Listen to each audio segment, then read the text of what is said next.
Hello, my silver dollars. It's Carla, and today I am making kimchi cheddar pancakes.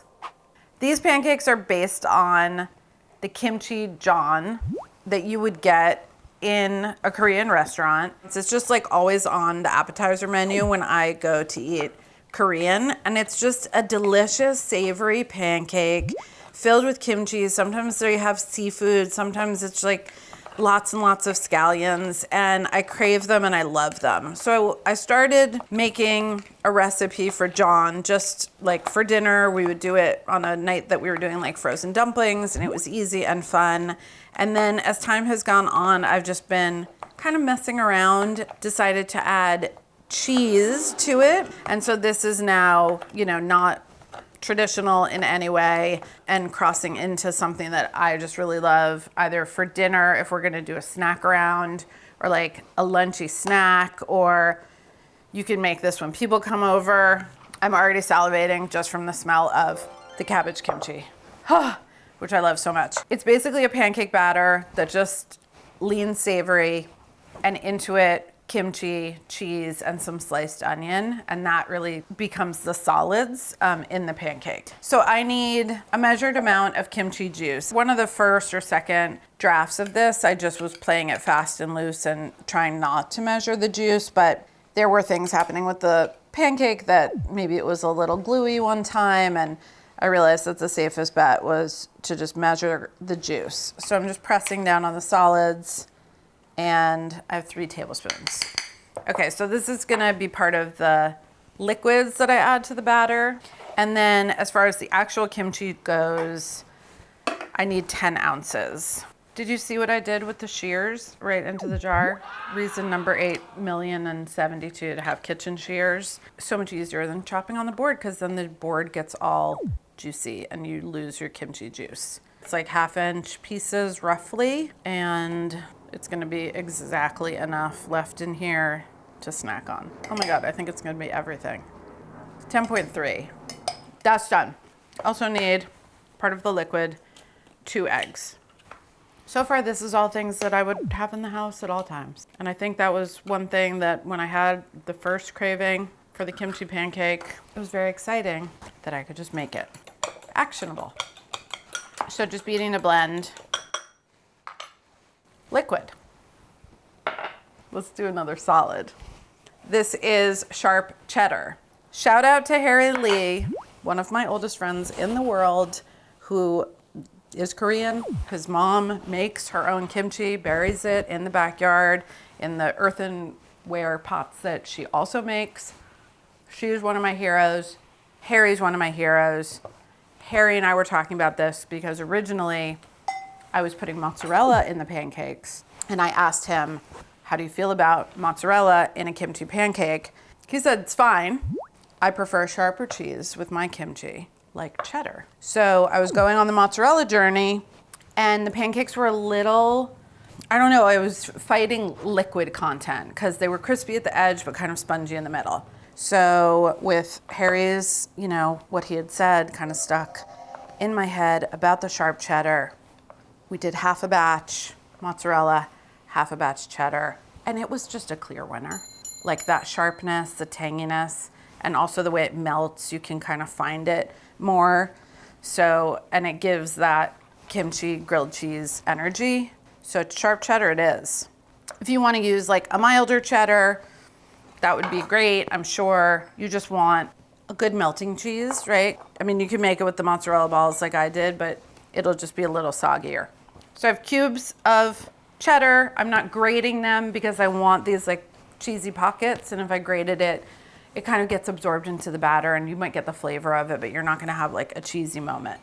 Okay, so this is a large white onion, and I need about half of it. You could do this with scallions. That would be a little bit more typical of what you would find in like a more traditional kimchi pancake. And I did my first round with scallions. They just take a little longer to prep, and scallions are something that sometimes I have in the fridge, but an onion is something I kind of always have. This is how it goes with a lot of my recipes. Maybe the second draft, I thought I had scallions and I didn't, and I'm too lazy to go to the store, so I used what I had, and then I liked the results, so then I just changed the recipe. And that's where the original idea for spinach came from, which was a long way of saying if you don't have a white onion, use the yellow onion, use a red onion, use some scallions, or use a leek. Thinly slicing. You don't have to kill yourself doing it. You don't have to bust out the mandolin. It's only for half an onion. It's a good drunk snack. This is a good drinking snack. This is a good, I just got home from work and it's late and I'm hungry snack. It's like carbs and fatty and spicy, and it has eggs, so it has, it's healthy. Let's get into this dry batter. I'm using a 50-50 mix of all-purpose flour and tapioca flour. I think potato starch would work well if you can't find tapioca flour. In my experience, you're more likely to find the tapioca than the potato, so I went with that. 3/4 cup of each, so it's equal parts. I played a lot around with the ratios. This to me was the best version. So what the tapioca starch does, and it's a lot of times it's in like frying batters or fritters or cutlets, it just cooks very crisp. And so it's giving the crispiness, and the flour is, the regular flour is giving a little bit more of the structure. I like it with its own spiciness beyond the kimchi. So I'm also adding gochugaru, which is the red chili that's used a lot in Korean cooking and would probably be used to make a lot of the kinds of kimchi that you're buying. I like a little extra spice. If your kimchi is super, super spicy, you can leave out the gochugaru, be totally fine. If you like extra hot, add another teaspoon. So now I'm gonna add the liquid ingredients. I'm gonna add the eggs, my kimchi juice, and 3/4 cups of club soda. The bubbles in this, you might have done this in tempura batters. The bubbly water just helps with lift and bubbliness. But I do think that if you didn't have seltzer in the house and you don't want to go to the store, just use water. This can be totally fine. Again, justice for this spatula that I one time said a not nice thing to. Gear, if that's how you pronounce it, you are appropriate at appropriate times. A lot of people have this spatula and were very upset when I said it, I couldn't cook with it. It was just wrong in that moment. Aww. One last thing for this is a little bit of fish sauce. Also, I tried it with, I tried it without. I liked it better with. It gives a little more je ne sais quoi. It is funky. There's funkiness in kimchi. A lot of kimchi has fermented oysters in there. It goes, if you're not a fish sauce person, or you want to keep this vegetarian, leave it out. It's all good. Or you could put some vegan Worcester in there, I guess. So I'm going to fold this together until there's still some lumps. And the reason I'm doing that is because lumps actually help make a more open structure pancake, but also because I'm going to add these solids and they're kind of hard and there's going to be more folding. I don't want to overwork the batter. So it's good for some of these size lumps to be here, because by the time I fold in the kimchi, onion, and cheddar, they're gonna get broken down. So let's do that now. This is gonna look a little crazy. So the one tricky thing about this is it's a little hard because the batter itself is a fairly thin batter, and then these things are fairly chunky, that when you're scooping it, like getting the right ratio of batter to solids is a little bit, I'm not gonna say it's hard, it's just something you have to do. If I diced the onion, maybe it would have been a little bit easier, but I'm into all these fun textures in the finished product, so I think it's worth it. That's the batter. So next thing I'm gonna do, I'm preheating a 10-inch cast iron, starting with 1.5 tablespoons of oil. We're frying up a fritter and replenishing that in between batches. I'm looking to get 3 pancakes per skillet per batch. So I actually like it when bits of the onion are kind of escaping out the side, because they're gonna get like really brown and crunchy where they're extending past the edge of the pancake, and then they'll be like tender in the middle. You want the skillet to be hot enough that when the batter first gets in there, like right away you see it start to set and have bubbles coming through on that outer edge. If you don't see that right away, your pan needs to be hotter. Browning this underside and getting it nice and crisp, 2, maybe 3 minutes, and then about 2 on the second side. And as you go, subsequent batches are gonna go faster because your pan is already heated up and like things just start to move. So you might have to adjust your heat down or up accordingly. So this is important. If the skillet on the turn starts to look dry or that you're not seeing bubbling, just drizzle a little bit of oil around the edge because that's what it needs. Again, that's something that you might need more in the early batches because once this gets going, the pan will be like just more greased up. So, but if you see it, if you see something, drizzle something. These look great. I'm gonna put them on this baking sheet.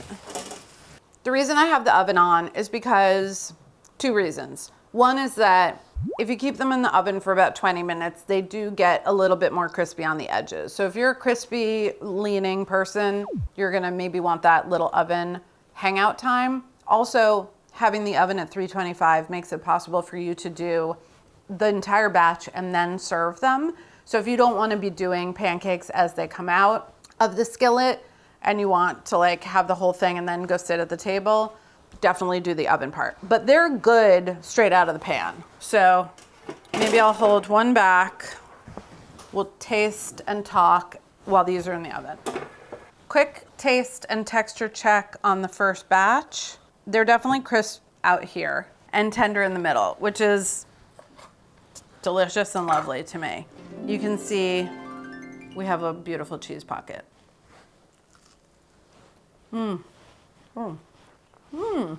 Okay. Strong grilled cheese energy. You have a crispy outside, you have a crispy edge, and then you have like more of a gooey center. Nothing wrong with that. Yum. For this round, I'm gonna try doing them on the griddle. I don't have the oil measurement exactly for that, but I think I can eyeball it.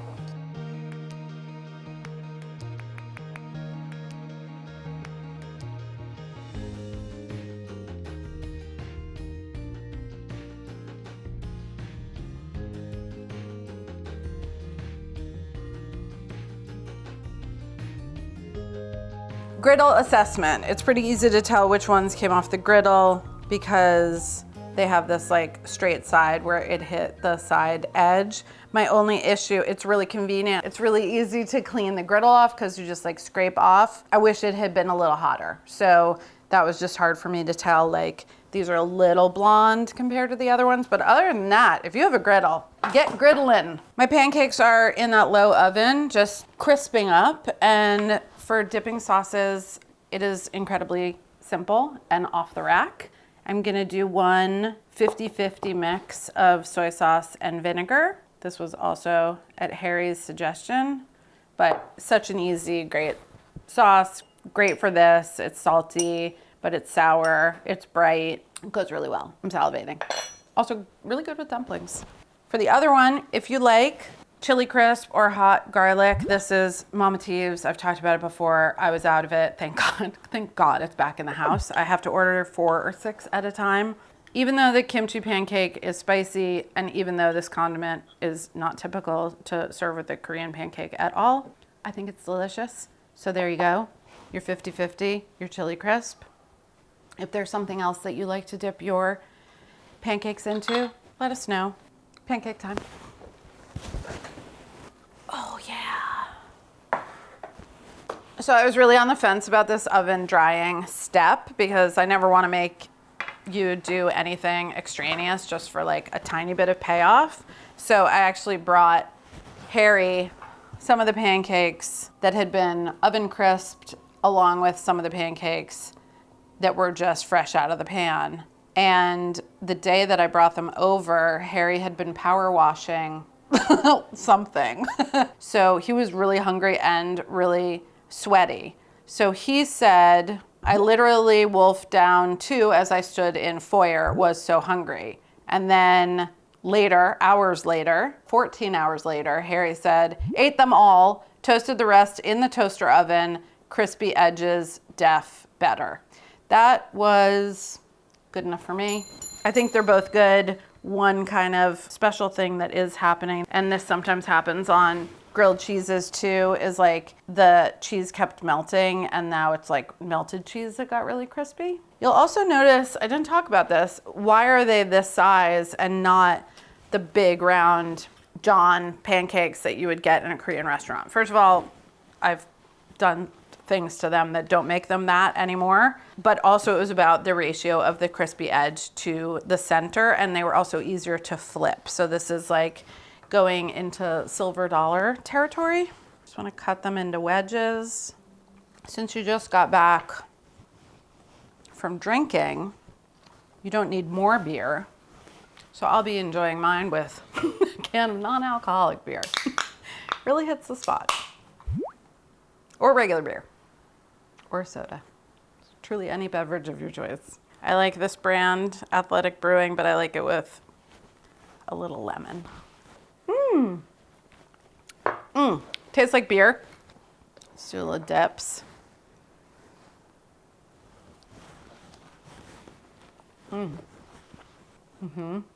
Pretty layered for like this kind of a thing. Between the onion and the fish sauce and the sharp cheddar, just a lot of things that are giving it gravitas. Try a little hot garlic, spicy on spicy.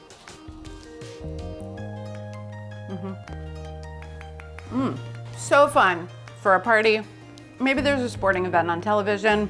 Maybe there's a time for a lot of people to sit around and enjoy a spicy, crunchy, savory little pancake.